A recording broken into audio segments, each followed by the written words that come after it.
Hello there, and welcome to yet another riveting episode of My Dog Will Eat My Face. Honestly, I think I might have to change the name of this podcast because my dog is just a cute little cuddle monster, and the most he'll do is lick my face. So, my dog will definitely lick my face. Maybe I should change it that. But anyway, I haven't died sleeping yet, so maybe then he will eat my face. So the problem is I won't know if the title matches until after I've already been dead. So I'll have to ask someone to go in and change the title as necessary to reflect the actual events that occurred after my death. Anyway, sorry for that digression. There's one topic that hit me recently. It hit me like a brick wall, to be honest, very, very recently. In the course of the last few years that I've been frankly fighting for my life and dealing with so much physical trauma and isolation and you name it, injuries from falling, whatever else is out there. The thing I've noticed more than anything is life goes on.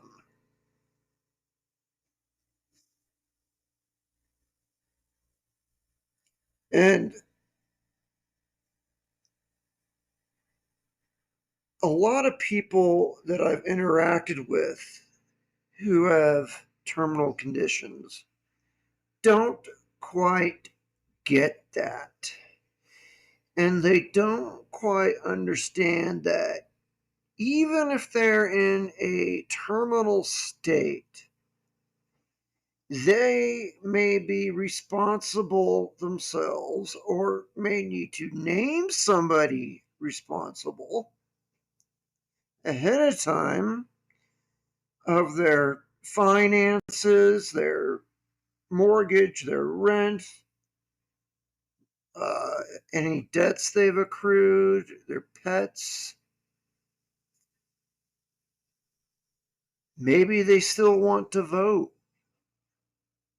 Big election coming up pretty soon, I've heard. It might be your last one. Are you seriously going to skip it? Come on. But a lot of people that say, well, I heard one author say it like this. I think it was Christopher Hitchens. I know I say his name a lot. He's one of my favorite authors. That's why I apologize, okay? But in one speaking event that he was at, he said, those people who are dying sometimes say things like, well, the party is over. But it's actually worse than that, he said. The party is going to continue, but you have to leave. That's much more accurate of how it is to be in this state.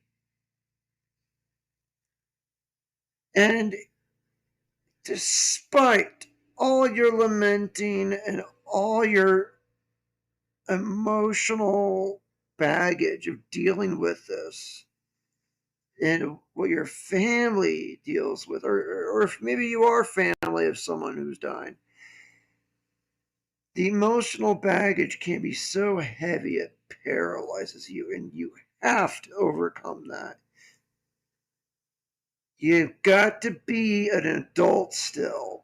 Things are still going to happen. Life goes on. It's going to go on without you. So you better not just sit there in bed and not lift a finger and just wait for it to happen. without naming the appropriate individuals to either take care of these things or do it yourself before your cognition drops any further and you can't. And that just hit me, like I said, like a brick wall in this last week. And I want to talk about that because I think in every single conversation I've had with my good comrades who are also in terminal states, a lot of them don't seem to get that. So I think it's important to address that.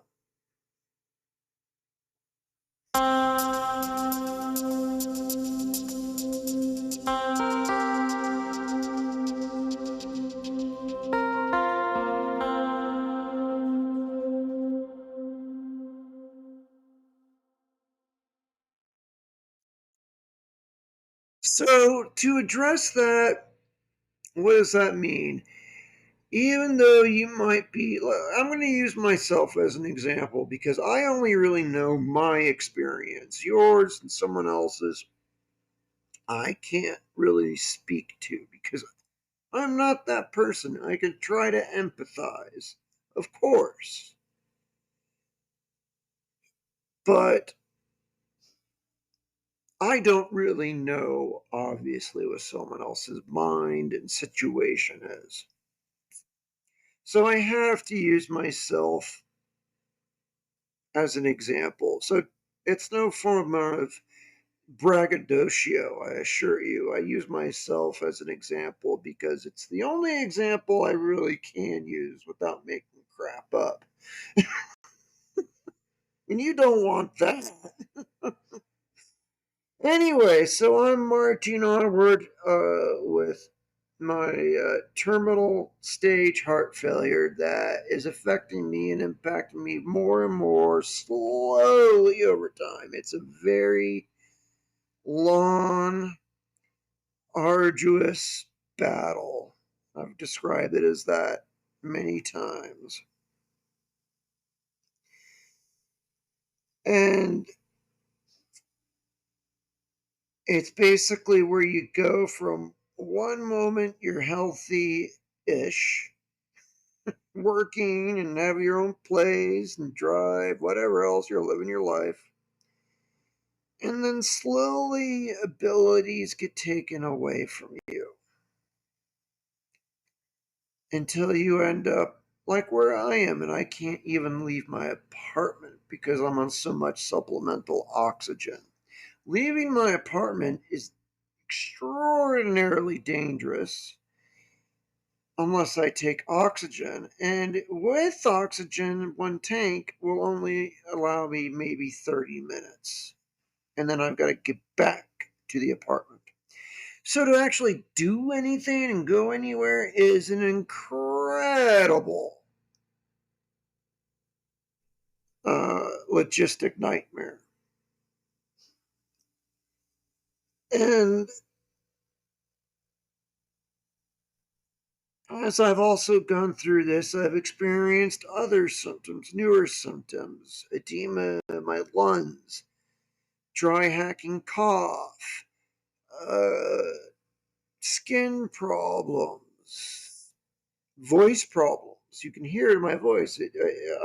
I have basically persistent hoarseness, and it varies a little bit throughout the day. But in the morning when I wake up, I'm not kidding. I can barely speak at all. I mean, I'm just barely able to squawk some sounds out. My voice is like shot. So it takes hours actually for it to come and get a little better, but it never really goes away. Anyway, that's from lack of blood flow to my thorax. My heart is just getting too weak. Anyway, all these physical manifestations are happening. I'll even fall down and crack my head open. That's happened.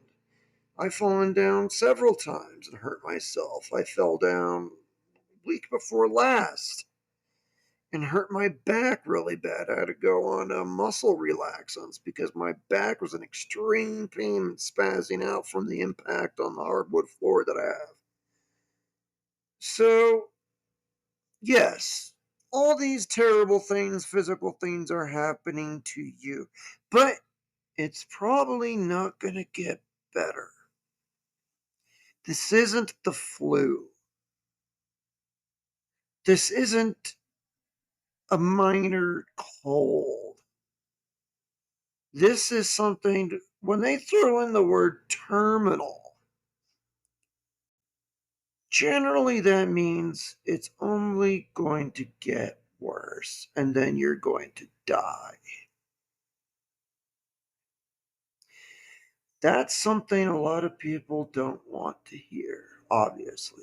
I didn't want to hear it when I first heard it. I remember it vividly like it was yesterday.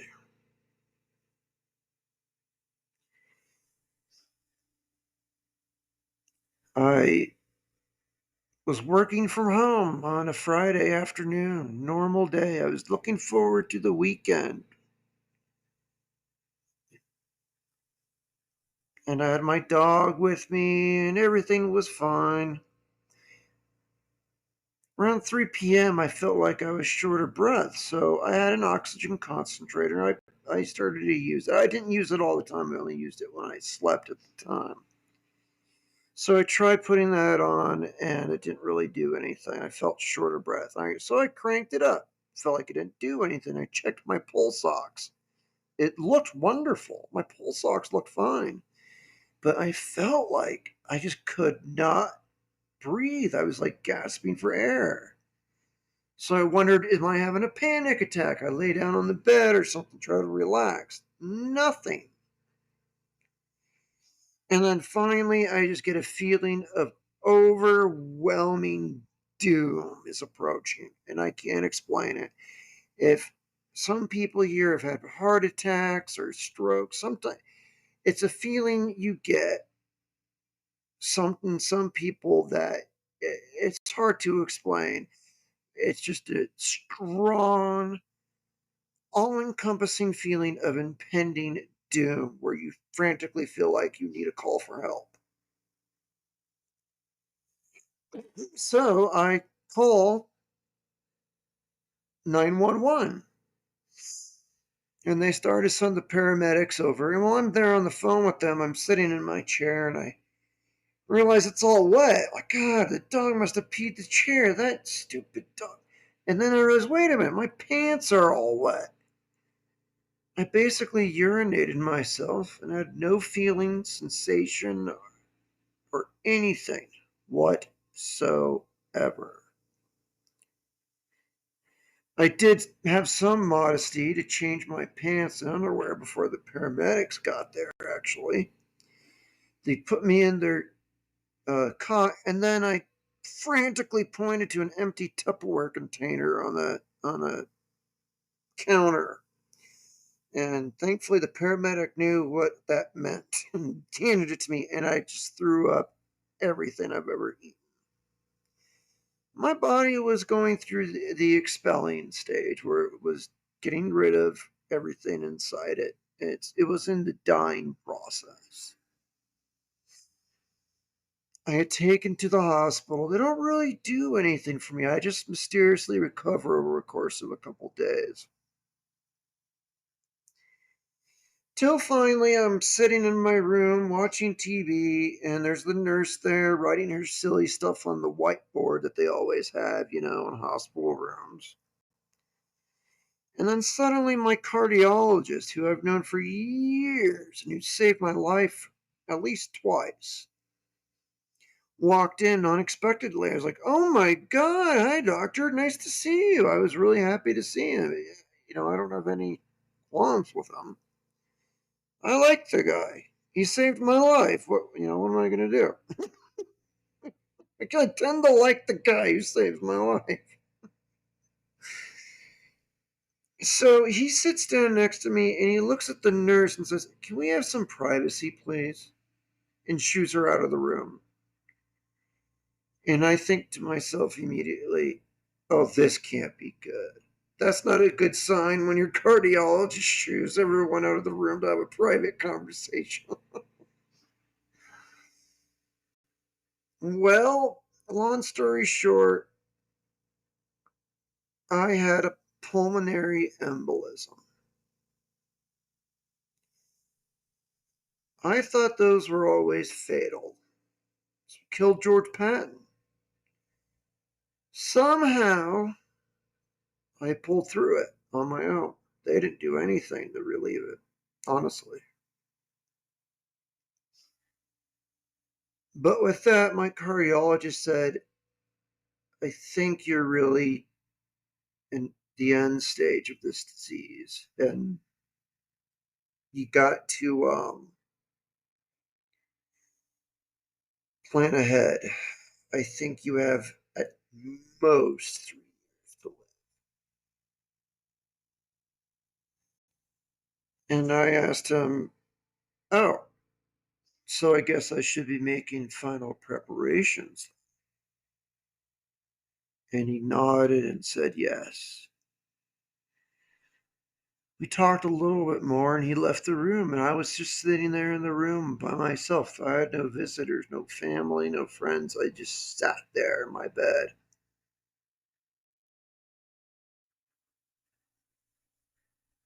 by myself thinking about what I was just told. So trust me, I know what it's like to get that kind of news about yourself or someone you love. It was very hard, but I didn't know what to do about it. On Monday, I went back to work. I mean, what do you do with that information? But honestly, though, eventually over time, I did create a will. I set up a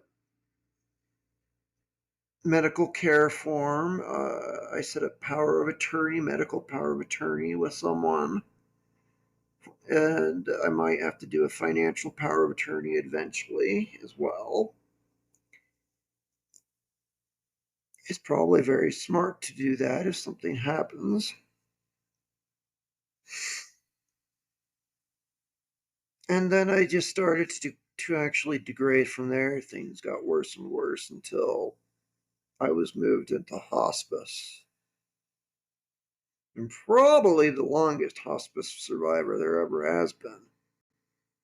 But the problem is they're taking an otherwise healthy 40-year-old and slowly killing him. I'm not 95 years old. I'm not 300 pounds. I weigh 160 pounds or so on average. 5'8", normal guy, works full time, drove to work every day. Nothing. I wasn't by any means at least on the outside, unusual case. On the inside, I absolutely was an unusual case. It's all a genetic issue that's causing this.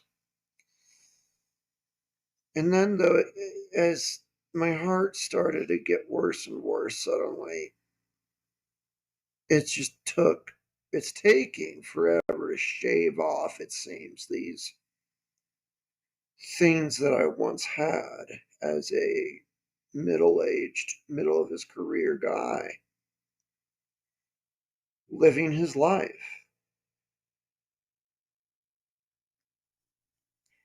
So it's taken a lot of time to get rid of all those little things when you're dealing with someone younger. It takes longer. And actually, the nurses did literally tell me that. For you, it's going to take longer to kill you. You're not 95 or 105 years old. You're not 300 pounds. It's probably going to take you some time because you are otherwise pretty healthy. So, bit by bit, I sort of just fade away. But here's the point. Even though that's happening to me, I still have to pay taxes every year. I still have to renew some of my state medical benefits so I get continued medical care when dealing with this. I had to apply for Social Security income and long term disability with my employer. And as I said, I had to fill out a very well thought out medical care instruction form, file it with the state, and also completed a medical power of attorney form. And I created a will. So I very rapidly, I think, did everything I could do. And now it's just the slow part of it, just shaving things away. But things happen. I still got to pay taxes. I still got to pay my bills. I rent an apartment. My apartment building was just bought by some other company, and they already threw an absurd, insane utility bill on all their residents that I had to pay out. And it's a long, stupid story, but that's just it. Life is full of long, stupid stories, isn't it? Even if you're not sick, it's a lot of long, stupid stories. Everyone has their issues, right? But when you're terminal, those issues don't go away. They are also happening when you're dealing with the bigger issue. And you ignore it, ignore those issues, oftentimes, well, I won't say often, I'm probably saying at least 60% of the time, at your own peril. You certainly ignore it 100% at the peril of your family or whoever is the beneficiary of your estate. You can't ignore all those stupid long story things that we all get. You see, like I said, the party is going on, but you have to leave.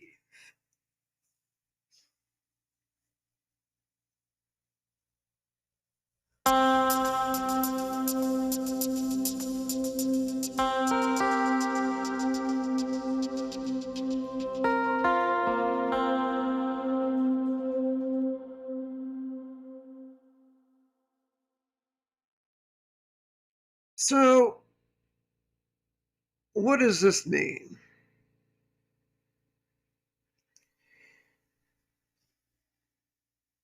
I think that individuals that are put in this situation need to really look deep into their psyche, into their being.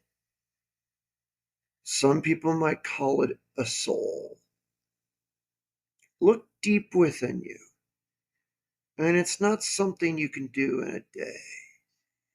This is a process that might take a very long time. You might not finish, but you'll get closer to the end at least and make some things better for you. Better is always better. You need to be able to come to peace with the cards you've been dealt.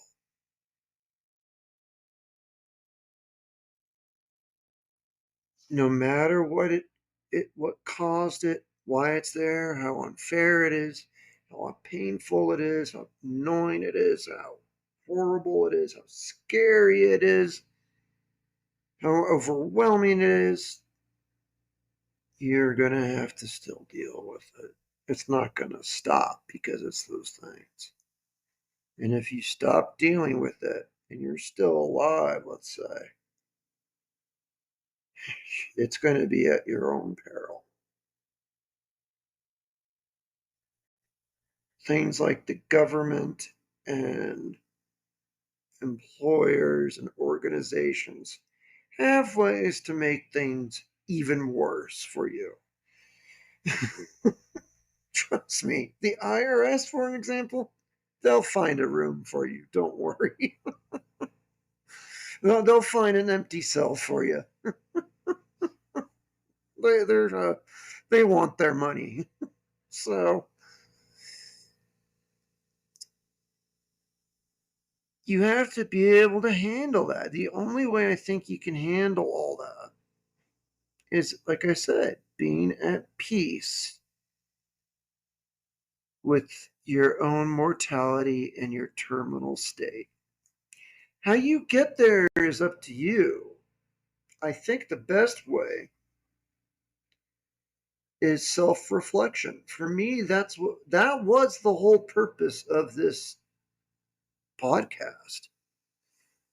From the very beginning onward, I've really just turned it into self-reflection and me trying to deal with my thoughts and emotions and events as they occur with respect to these very issues. It's essentially my journal, and I just apply it through a podcast as opposed to write it out through pieces of paper.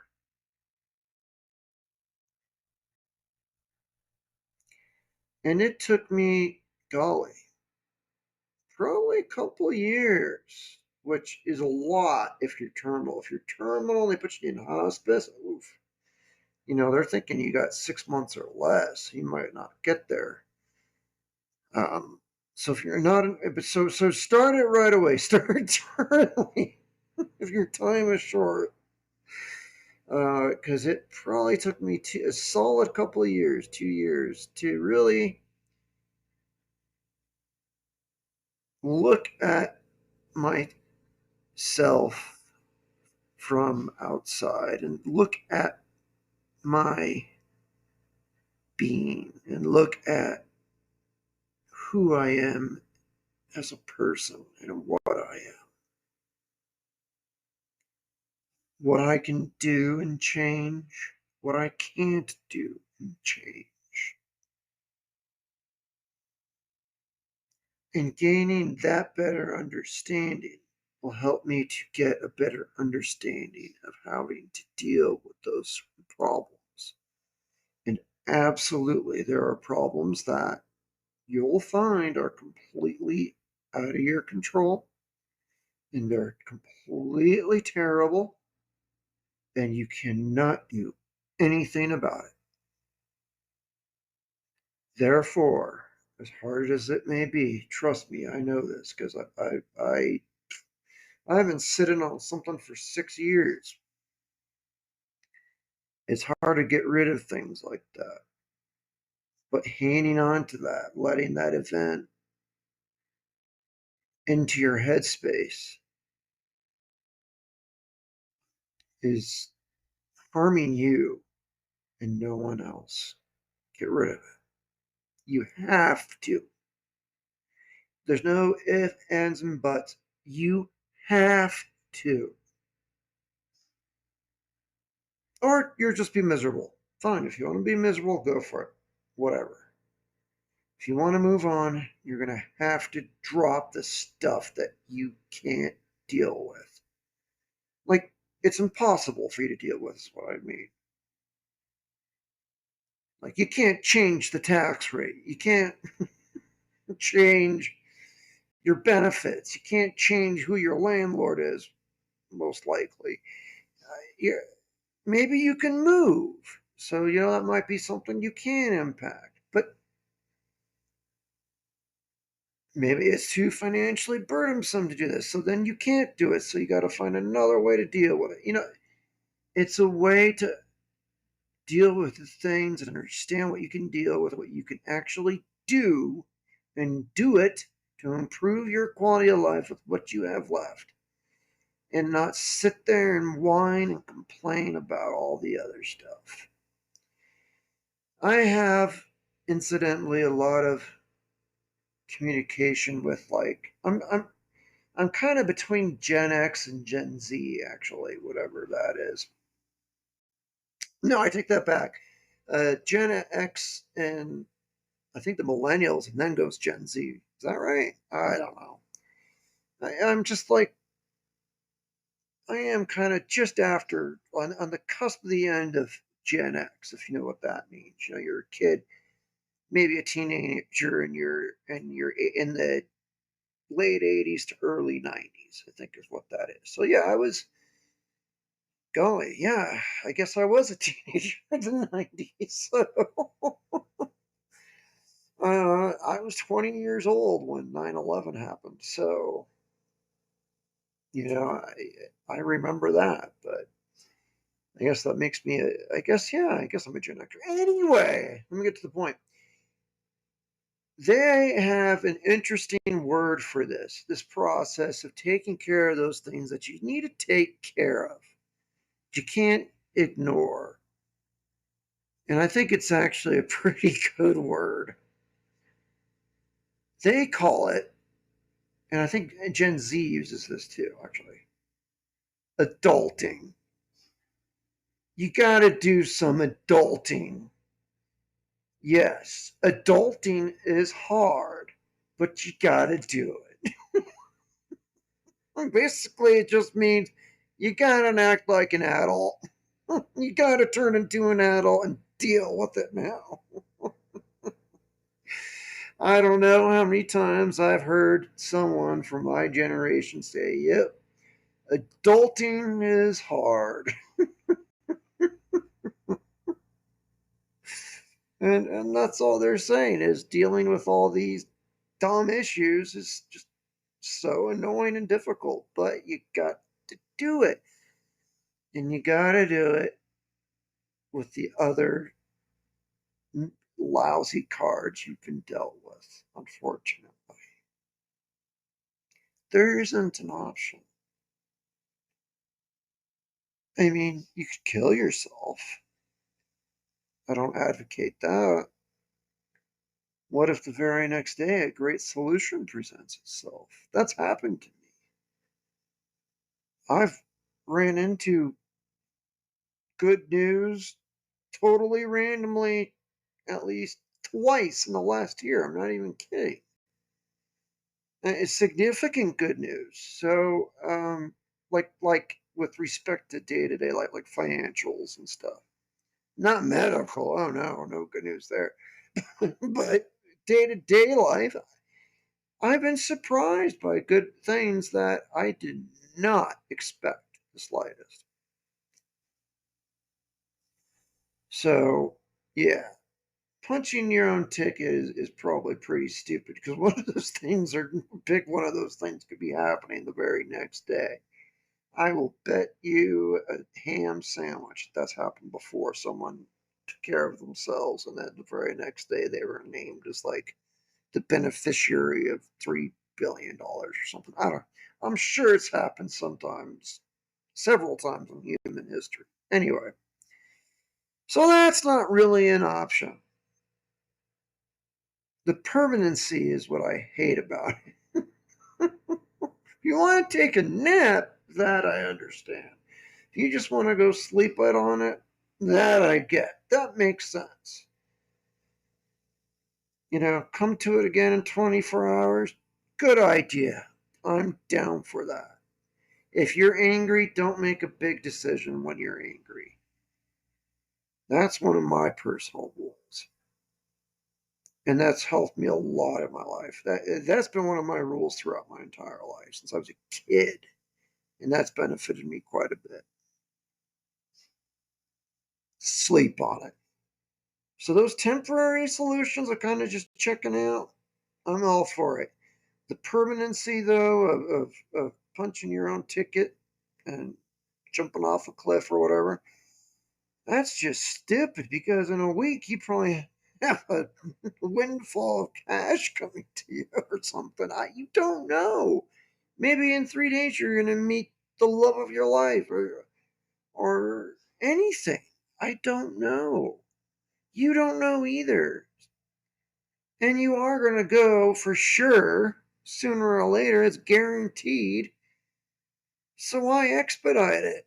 Just well, it will happen when it happens. But while you're here, make the best of it, man. Well, why not? You know what I get it though, where some people are in such bad shape they want to go. But I'm talking about the people like me who are cognitive, who can think, but are dying.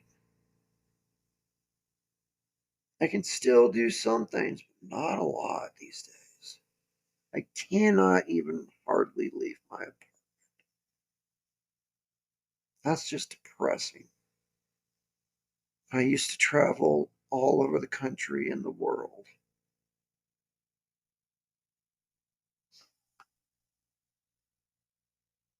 And now I'm stuck in an apartment because I have to be tied to a 75-pound oxygen concentrator because of the volume of oxygen that I need.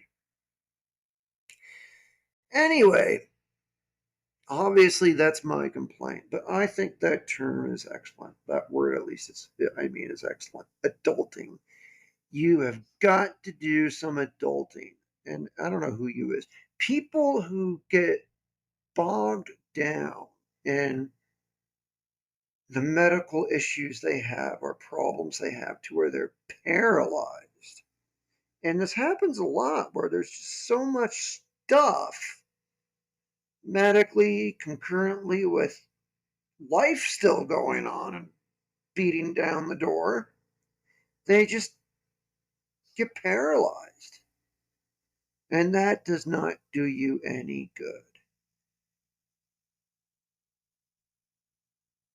You got to get busy adulting to get some of those issues resolved, or it will be far more costly than you could have ever possibly imagined. I think the quote from Fight Club, of all things, obviously everyone knows the first rule of Fight Club. So let's just say Brad Pitt's character said this. From where you are now, you cannot even begin to imagine how terrible things are going to get for you.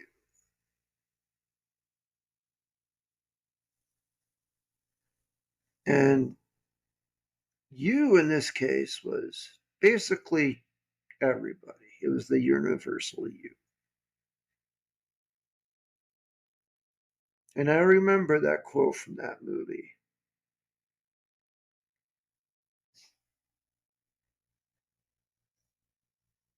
There's a lot of other things to that little speech he gives, but I digress. Look it up on YouTube if you want to know. It's kind of fun.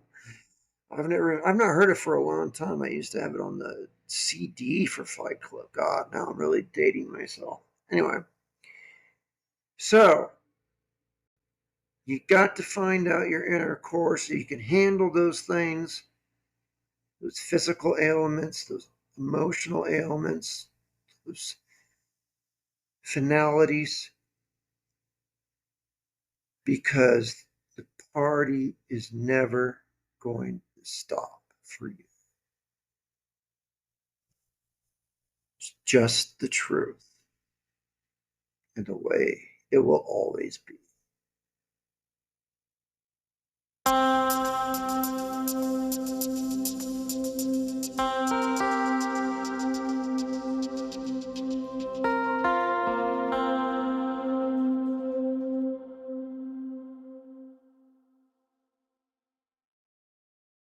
Now, in interest of everyone's time and mine, because it's getting harder and harder for me to do long podcasts, actually.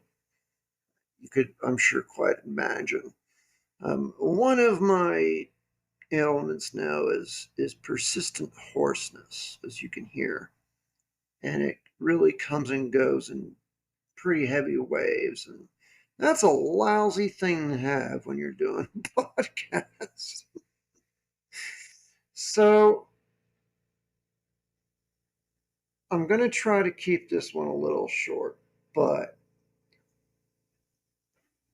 again, I've seen far too much of these people just whining and complaining about their physical ailments, which are, it's fine to do. Yes, talk about those things.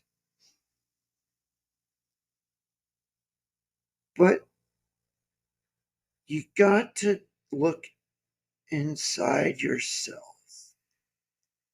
and ask why, or how is this happening?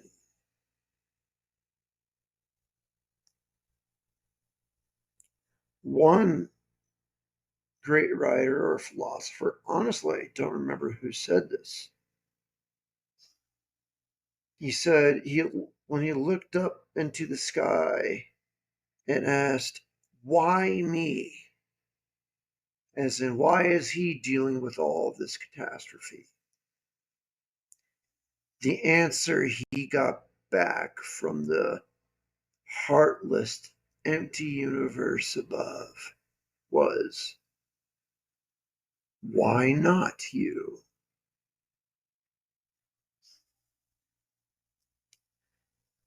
And indeed, why not you? So you've got to be able to deal with that. You're only a human being and you're mortal. And sometimes that can really turn ugly. But you still can achieve joy internally by knowing yourself, knowing those things that you can remedy and those things you can't even do anything about and thus shouldn't even think about it. It's pointless. If there's nothing you can do about it, then don't bother. Don't bother with it. For the things you can do something about, focus on those. You got to know yourself very well to get there. And I think the best way to do that is journaling. I've said it a million times in this podcast. And I highly recommend it, even if you don't feel any sickness or if you think you're fine. Journaling is still a good thing to do for mental health cleanliness.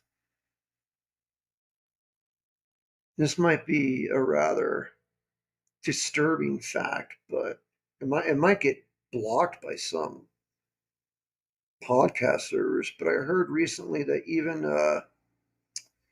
uh, Heinrich Eichmann of the Nazi Party kept a personal journal. Oh, I'm sorry, it wasn't Eichmann. It was Himmler. I'm sorry, yes, it was Himmler who kept a personal journal, and he would keep it by his bed. And they got it after the war, and after he was killed. And it was so bizarre because it was the most mundane day to day blabbery about his day to day life of checking the mail and his the good news about his niece and changes in budgets. And I mean, it looks like you're reading the diary of a warehouse foreman or something. And no, it is the man responsible for the Holocaust. It is Himmler's diary. And then sometimes he'll deviate and he'll talk about the camps. And he does it very briefly, like it's just normal life. Yeah, I got an issue in Dachau with over with a guard shortage, so that came up. It took 10 minutes out of my time today, so I was late to my lunch with Nancy. She was okay though. We both enjoyed it. And that's it. He just says it in passing. Like he forgot to mail his Sears catalog back in for what he wants. I don't know. It just it's so mundane, and it's kind of scary. He didn't ever think any deeper than the most mundane stuff, and he was responsible for mass murder and one of the most horrible events in human history. And his diary just,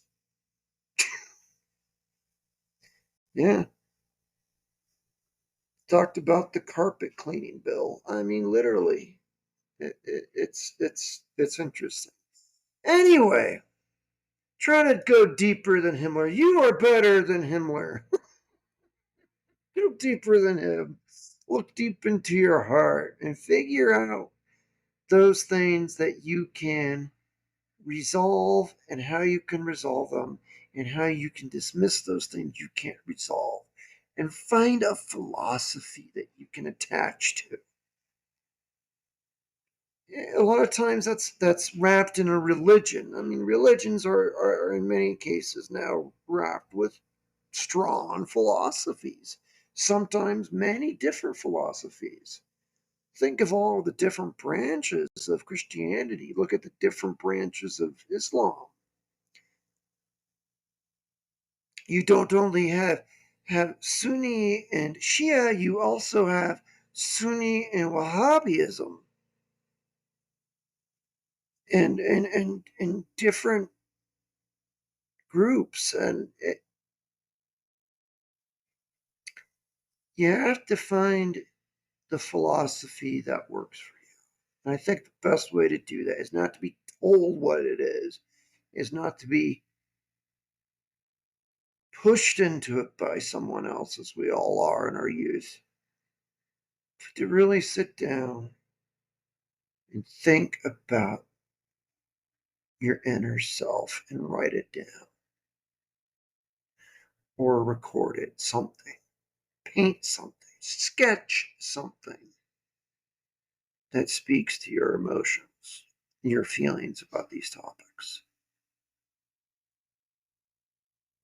It might take a long time, but then when you get to this inner peace, you'll find perpetual joy. The joy to where you cannot be disjointed from everyday nuisances. Is that the word? Nuisances. From everyday issues. you are, Once you have that inner sincere joy and peace within you because you found who you are and are at peace with everything that you have done, you've become, and will become, and your life and your death. When you're at peace with all that, you will find that all those other issues, they just kind of ricochet off you like armor, like BBs firing at a tank. They don't hurt you as much. They don't really hurt you at all. And then you can take care of them. And it's important because you don't want to leave your loved ones with a mess. Please don't do that. I've seen that go wrong for so many good people where they really just didn't want to deal with that part of it. They didn't want to think about it because it was an ugly thing to think about. It's not. It's a good thing to think about because it means that your loved ones and the people you care about will have your directives and a plan on what to do when you go. You don't do it for yourself. Well, you kind of do. You do it for them. And by doing it for them, you kind of do it for yourself. You feel, when I did it, I felt a strong sense of relief, like a great weight was lifted.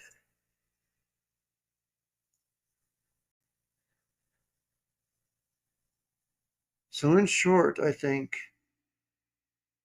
finding out who you are and stop complaining and start adulting,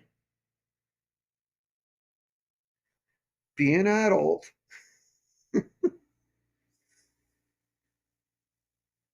and you might find yourself in a better spot in the long term, at least, if it's available to you. Maybe you'll get something even in the short term, but do it either way, is what I would say. That's my recommendation. Try journaling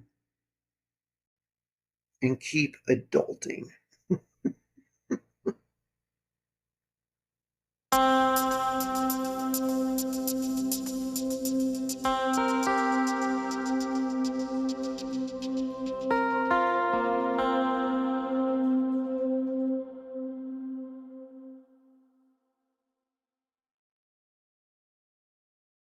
Well, now, with all that said, I think I'm going to bring this podcast to a close. And if you've made it this far, I wanted to thank you. I really do appreciate everyone giving me just a little bit of time from their daily schedule to listen to my incessant rambling. I apologize I didn't have a podcast last week. I had some major technical issues with my laptop. It basically blew up on me, and I had to get a new one and send the old one to a repair spot and blah, blah, blah, blah, blah. Anyway, there was technical issues, so I couldn't do it last week. But this week, hopefully, knock on wood, we've got that fixed. So I apologize for that. Definitely follow the podcast, and you can support it by going to the Spotify homepage for it and click on support this podcast. Or even better, just go to patreon.com/my dog will eat my face. And there you can get direct messaging with me. You can have a conversation with me. I post some pictures and videos occasionally as they come up. I'm also now suddenly on YouTube because Google Podcasts got out of the business and pushed it all to YouTube. And the only video that I really uploaded so far is of my dog that I spoke of in the opening. So, if you want to see the dog who I say will eat my face, you could probably find it on YouTube. I forget what the stupid name of it is. Just look for my full name. I just go with my full name in YouTube, you'll probably find it. I don't know. I don't even know. I literally just got dumped onto YouTube, and I've got nothing else on there except all the podcasts with just a stupid picture and one video because it was a sudden thing that Google and YouTube did and forced everyone to do.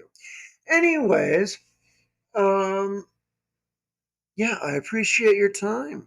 I really do. More than anything. That's what I absolutely appreciate. And hopefully I'll be in touch again sometime soon. Thanks for tuning in. But for now, it's just off Wiedersehen.